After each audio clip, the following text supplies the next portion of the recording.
Oke baik, Assalamualaikum warahmatullahi wabarakatuh. Bapak Ibu guru yang terhormat, jumpa lagi di channel Guru Robot 21, channelnya para guru Indonesia, konsisten menyampaikan info valid, komitmen melawan berita hoax.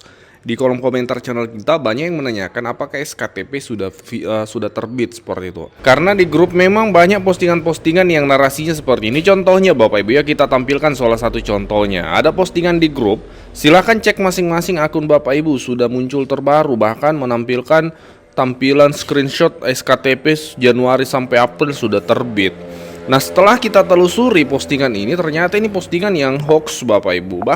Bahkan kalau kita telusuri kolom komentar dari postingan ini, dikomentari oleh guru seperti ini, belum ada perubahan, berita hoax.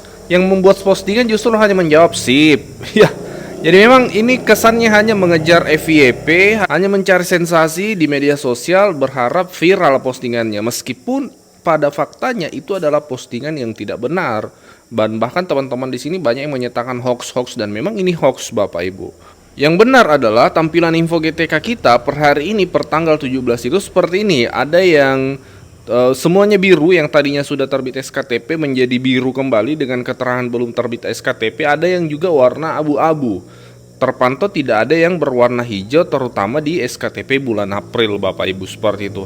Dengan demikian, untuk data per 17 April ini pukul 16.00 waktu Indonesia Barat, datanya ada dua. Yang pertama, belum terbit SKTP. Jika ada postingan yang menyatakan SKTP terbit, itu adalah hoax, tidak benar per saat ini Bapak Ibu ya. Kemudian yang kedua, terpantau di info GTK itu sedang berproses Bapak Ibu. Jadi kita tunggu 1-2 hari ke depan, semoga SKTP April itu sudah terbit. Kami akan sampaikan jika memang sudah terbit Bapak Ibu. Hati-hati terhadap postingan-postingan di media sosial yang narasinya tidak benar, yang sekedar mengejar FYP, meskipun berita tersebut adalah berita yang tidak benar.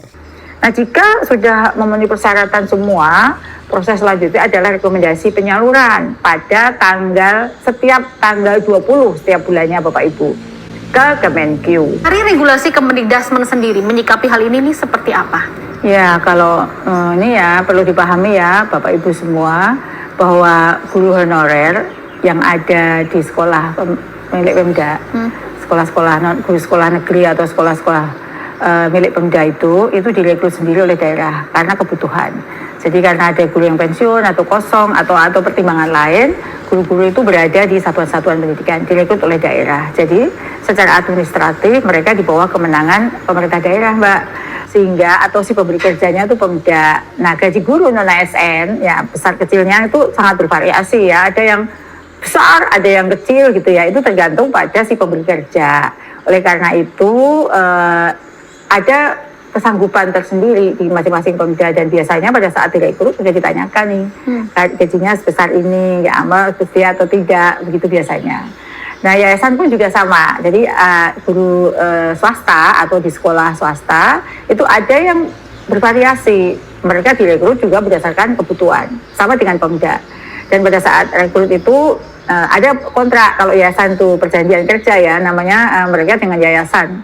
Banyak yayasan yang memberikan perjanjian dan di situ tertuang sebenarnya hak kewajiban masing-masing. Misalnya haknya itu mendapatkan uang sebesar ini, kewajibannya mengajar, berapa tahun dia tidak boleh pindah, seperti itu. Masing-masing yayasan beda-beda. Tapi intinya adalah besaran gaji mereka tergantung kesepakatan antara si guru dengan si pemberi kerja gitu ya.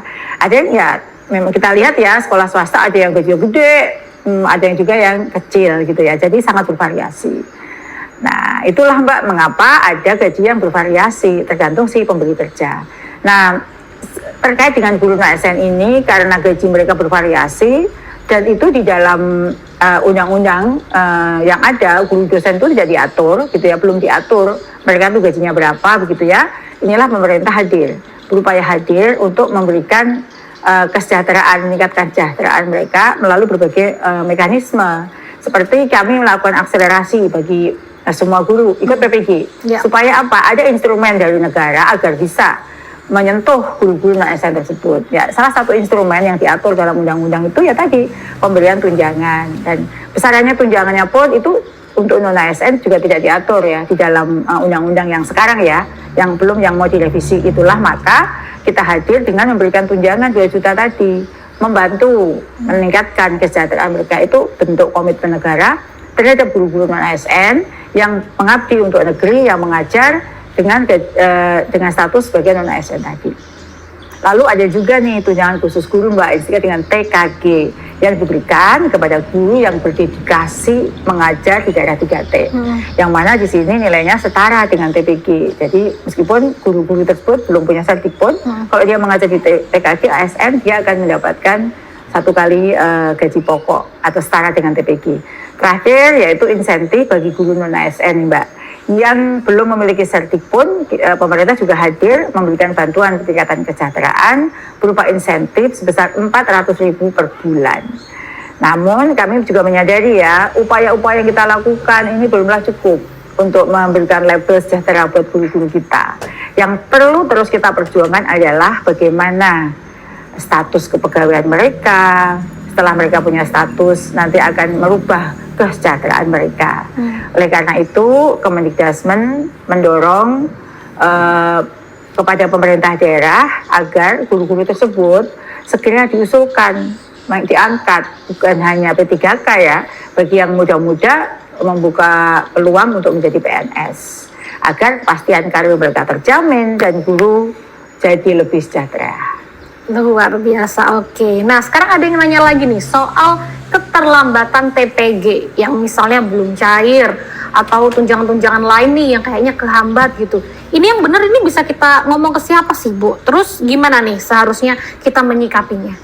Ya, jadi kami memahami ya, karena masalah TPG itu bukan hanya sudah ada rekening langsung salur, ada mekanisme yang harus dilakukan. Misalnya si guru dari pemerintah daerah, pemenuhan beban kerja itu harus mengisi juga sistem sekolah itu, Pemda mengisi sistem informasi, Simbar, Simtun yang harus ada diisi. Jadi sebenarnya keterlambatan itu banyak faktor.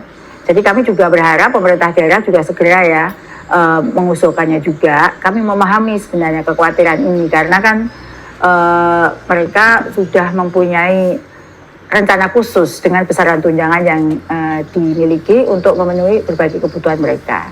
Untuk itu menyikapi banyak keterlambatan karena pertimbangan lain tertentu, maka tahun 2026 ini sudah disalurkan per bulan. Ya, harapannya ini tidak lagi ada keterlambatan, misalnya 3 bulan jadi 6 bulan lalu bisa lewat tahun, itu harapannya tidak terjadi lagi. Ini sebenarnya bentuk dari perbaikan yang sudah kita lakukan. Nah, perubahan mekanisme ini bukan sekedar perubahan teknis sih Mbak, tapi sebenarnya ini transformasi tata kelola penyaluran tunjangan agar lebih sederhana. Jadi tidak lagi ribet, sederhana, lebih transparan dan akuntabel. Namun demikian, keberhasilan sistem ini sekali lagi tidak hanya ditentukan oleh satu pihak saja, tidak hanya oleh kesiapan pemerintah, tapi juga sangat bergantung pada akurasi dan ketepatan data yang dimiliki, baik si guru tersebut maupun dari pemerintah daerah setempat. Disinilah pentingnya peran aktif Bapak Ibu guru ya dalam memastikan data selalu mutakhir. Ini selalu saya sampaikan berkali-kali ya. Dan sesuai dengan kondisi real di lapangan. Kalau uangnya masuk jangan diambil habis tuh Pak, karena diambil habis rekeningnya jadi tidak bisa aktif lagi ya. Kosong gitu ya? Iya, jadi itu juga ada loh Mbak. Jadi karena diambil habis kosong, rekeningnya kosong kan jadi tidak aktif. Ketika kita transfer mereka balik lagi, atau 1 digit saja rekeningnya itu nggak valid, itu uangnya kembali lagi. Dan banyaklah, intinya adalah pemutakhiran data Bapak Ibu ya, harus selalu mengecek, diverifikasi dapodiknya agar sesuai memenuhi persyaratan penerima tunjangan. Nah, jika sudah memenuhi persyaratan semua, proses selanjutnya adalah rekomendasi penyaluran pada setiap tanggal 20 setiap bulannya Bapak Ibu ke Kemenq.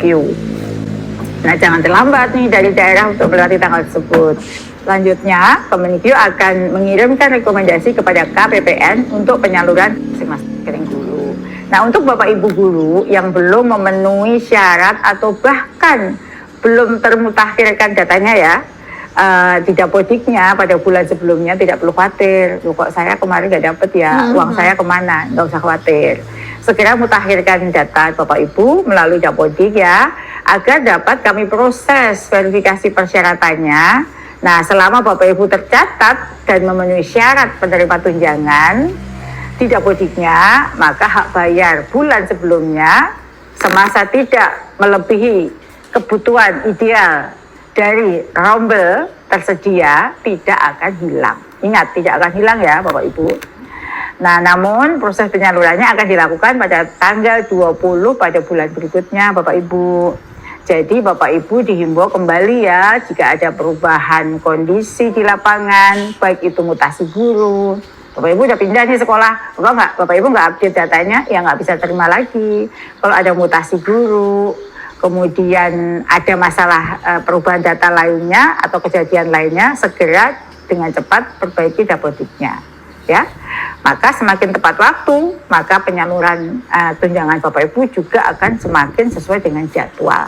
Selain itu, untuk ASN jika ada ketidaksesuaian data gaji pokok terkait dengan pangkat, golongan, dan masa kerja, agar memutakhirkan data kepegawaian pada CASN dengan melaporkan ke BKD, BKPSDM setempat. Ingat ya, jangan lupa. Sebelum lanjut, kami menyampaikan kabar baik bahwa telah rilis produk digital terbaru kami, yaitu 200 template PowerPoint siap pakai untuk guru. Guru-guru kan sering tuh butuh PowerPoint, namun kadang bingung karena PowerPoint-nya kurang menarik, flat, dan tidak variatif. Nah, 200 template PowerPoint siap pakai ini akan membantu guru-guru sehingga Bapak Ibu tidak perlu mendesain dari awal, sudah ada template-nya, tinggal Bapak Ibu sesuaikan. Ini cocok untuk semua jenjang ya, mulai dari TK, SD, SMP, SMA, sederajat Bapak Ibu. Jadi Bapak Ibu cuma sekali beli bisa dipakai seterusnya sampai Bapak Ibu pensiun. Jadi silahkan dipesan 200 template PowerPoint siap pakai untuk guru ini di nomor WA admin kami 0823 1332 0383.